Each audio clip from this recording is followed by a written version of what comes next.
Cabinet meeting పైన suspense కొనసాగుతోంది. Cabinet meeting కు ఎన్నికల కమిషన్ ఇంకా అనుమతి ఇవ్వని కారణంగా ఇంకా దీనిపై స్పష్టత రాలేదు.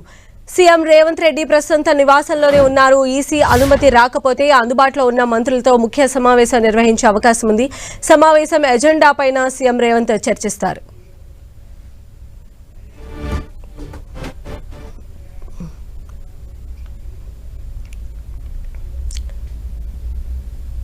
కేబినెట్ మీటింగ్ పైన ప్రస్తుతం ఇంకా సస్పెన్స్ కొనసాగుతూనే ఉంది. కేబినెట్ మీటింగ్ కు ఎన్నికల కమిషన్ ఇంకా గ్రీన్ సిగ్నల్ ఇవ్వలేదు. మరి దీనిపైన నెక్స్ట్ ఎలాంటి స్టెప్ పడబోతుంది అనేటువంటి అప్డేట్స్ అందించడానికి మా ప్రతినిధి కొండల్ మనకు అందుబాటులో ఉన్నారు. కొండల్, ఒకవేళ ఈసీ అనుమతి రాకపోతే నెక్స్ట్ ఈ కేబినెట్ సమావేశం అనేది నిర్వహిస్తారా? అసలు దీని ఎజెండా ఎలా ఉండబోతోంది? అనుమతి ఇస్తే ఎలా ఉంటుంది, ఇవ్వకపోతే ఎలా ఉంటుంది?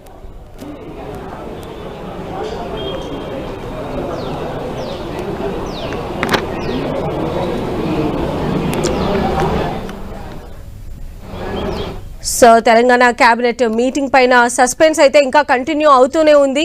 కేబినెట్ మీటింగ్ ఈరోజు జరుగుతుంది అని చెప్పి అనుకున్న టైంలో ఇంకా ఎలక్షన్ కమిషన్ నుంచి అనుమతి రానట్టుగా మనకి సమాచారం అందుతోంది.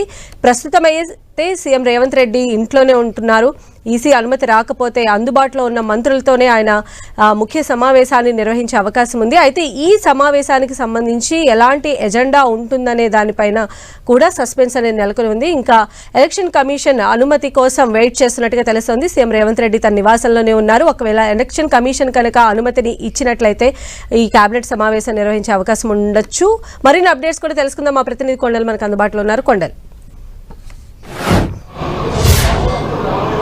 మొత్తానికి కేబినెట్ మీటింగ్ అయితే ఈ ఎన్నికల కోడ్ ద్వారా ఈ కొంత కష్టాలు తప్పేట్టుగా కనిపిస్తలేవు. ఎందుకంటే ఉదయం నుంచి కూడా కేబినెట్ మీటింగ్ నిర్వహించాలంటే కంపల్సరీ ఈసీ అనుమతి తీసుకోవాల్సి ఉంటుంది. ఎందుకంటే ప్రస్తుతం రాష్ట్రంలో ఎన్నికల కోడ్ కొనసాగుతుంది. ఒకవైపు ఎమ్మెల్సీ ఎన్నికలు ఉన్నాయి, తర్వాత ఈ లోక్సభ ఎన్నికలు కూడా జూన్ ఫలితాల వరకు ఎన్నికల కోడ్ ఉంటుంది. కాబట్టి కంపల్సరీ ఈసీ అనుమతి ఉంటే తప్ప కేబినెట్ మీటింగ్ అంటూ అధికారికంగా నిర్వహించడానికి వీలుండదు. కాబట్టి ఉదయం నుంచే ఈసీ నుంచి క్లారిటీ కోసం ప్రభుత్వం వెయిట్ చేస్తుంది. ప్రస్తుతం సీఎం రేవంత్ రెడ్డి తన నివాసంలో ఉన్నారు.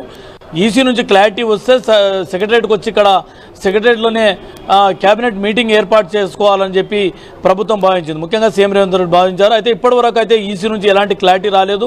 దాదాపుగా ఈసీ నుంచి క్లారిటీ వచ్చే అవకాశం కూడా కనిపించడం లేదన్నది మనకు అందుతున్న సమాచారం. దీంతో సమావేశం అయితే జరుగుతుంది. కాకపోతే అది కేబినెట్ మీటింగ్ కాకుండా సీఎం తన నివాసంలోనే ఈ ముఖ్య ఎవరైతే అందుబాటులో ఉన్న మంత్రులందరితో ముఖ్య సమావేశం నిర్వహించబోతున్నారు. మరికొద్దిసేపట్లో అది ప్రారంభమవుతుంది. అయితే ఇంకొక 10-15 నిమిషాలు వెయిట్ చేసే అవకాశం ఉంది. ఈసీ నుంచి ఒకవేళ క్లారిటీ వస్తే కేబినెట్ మీటింగ్ అంటూ ప్రారంభమవుతుంది. ఒకవేళ ఈసీ నుంచి క్లారిటీ రాని పక్షంలో మరికొద్దిసేపట్లో సీఎం తన నివాసం నుంచే మంత్రులతో ఇప్పుడు నగరంలో అందుబాటులో ఉన్న మంత్రులందరితో కలిసి ముఖ్య సమావేశాన్ని నిర్వహించబోతున్నారు. ఆ సమావేశంలో ఏదైతే కేబినెట్లో చెప్పండి. అయితే ఇప్పుడు ఈ సమావేశం కనుక జరిగితే, అంటే అఫీషియల్గా ఎన్నికల సంఘం నుంచి కనుక గ్రీన్ సిగ్నల్ వస్తే అఫీషియల్గానే ఇది జరుగుతుంది, లేదంటే ముఖ్య నేతలతో రేవంత్ రెడ్డి సమీక్ష నిర్వహిస్తారని కూడా చెప్తూ ఉన్నారు. అయితే అందులో ఉండేటువంటి ఎజెండా ఏంటి అనే దానికి కూడా చాలా క్యూరియాసిటీ క్రియేట్ చేస్తుంది. ఏమై ఉండొచ్చు, ఎలాంటి అంశాలు డిస్కస్ చేసే అవకాశాలు ఉన్నాయి?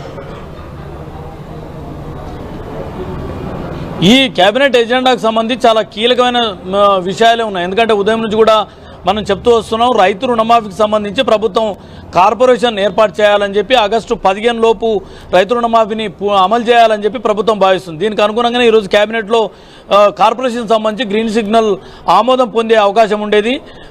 దీంతో పాటు ఏదైతే మేడిగడ్డ కుంగుబాటుకు సంబంధించి ఎన్డీఎస్ఏ ఇచ్చిన నేషనల్ డ్యామ్ సేఫ్టీ అథారిటీ ఇచ్చిన రిపోర్టుపై కూడా కేబినెట్లో చర్చించి దానిపైన ఆమోదం తెలుపబోతున్నారు. ఎందుకంటే మేడిగడ్డ బ్యారేజ్కి సంబంధించి రిపేర్ పనులు ఎప్పటి నుంచి ప్రారంభం కావాలి, ఎప్పటిలోగా పూర్తి చేయాలన్న దానిపై కూడా కేబినెట్ తర్వాత చర్చించిన తర్వాత ఒక క్లారిటీకి వచ్చే అవకాశం ఉండేది. ఇక ధాన్యం కొనుగోళ్లకు సంబంధించి కూడా రైతులు తీవ్ర ఇబ్బందులు పడుతున్న నేపథ్యంలో వాటికి సంబంధించి కూడా ప్రభుత్వం ఒక నిర్ణయాన్ని కేబినెట్ అధికారులకు ఆదేశించే అవకాశం ఉన్నది. దాంతోపాటు రైతు భరోసాకు సంబంధించి కూడా వానాకాలం ప్రారంభమవుతున్న నేపథ్యంలో రైతు భరోసా అటు రైతులకు, కౌలు రైతులకు, వీటన్నింటి కూడా రైతు కూలీలకు కూడా ప్రభుత్వం ఇస్తుందని చెప్పి ఎన్నికల్లో హామీ ఇచ్చిన నేపథ్యంలో దీనిపై కేబినెట్ సబ్ కమిటీ ఇప్పటికే వర్క్ చేస్తుంది. దానికి సంబంధించి సబ్ కమిటీ నుంచి వచ్చిన ఫీడ్బ్యాక్ ఆధారంగా కేబినెట్లో చర్చించే అవకాశం ఉండేది. దానిపై తుది నిర్ణయం అన్నది ఎలా ఉంటుందన్నది చెప్పలేము. అయితే ఇక ఈ అన్ని అంశాలు, ఇన్ని కీలక అంశాలతో పాటు ఖజానాకు ఆదాయం పెంచుకునే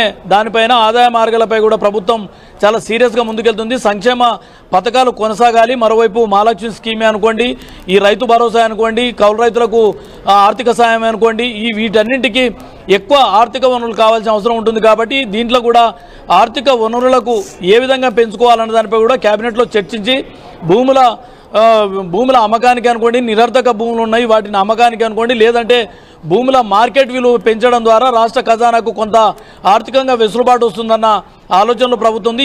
ఇలాంటి అన్ని కీలక అంశాలపైన ఈరోజు కేబినెట్లో చర్చించేందుకు ఎజెండాగా ఉన్నది. అయితే ఈ కేబినెట్ అధికారికంగా కేబినెట్ మీటింగ్ లేకపోవడం వల్ల వీటన్నిటిపైన మంత్రులతో ముఖ్య సమావేశంలో చర్చించే అవకాశం అయితే ఉంటుంది. కాకపోతే ఇవి ఎక్కడ కూడా కోడ్ ఉల్లంఘనకు పాల్పడకుండా కోడ్ ఉంటుంది, ఎన్నికల కోడ్ కొనసాగుతున్న నేపథ్యంలో వాటికి సంబంధించిన ఫొటోసే అనుకోండి, వీడియోసే అనుకోండి, బ్రీఫింగ్ అనుకోండి, ఏవి కూడా మనకు అందుబాటులో ఉండవు. సంధ్య. రైట్ కొండ.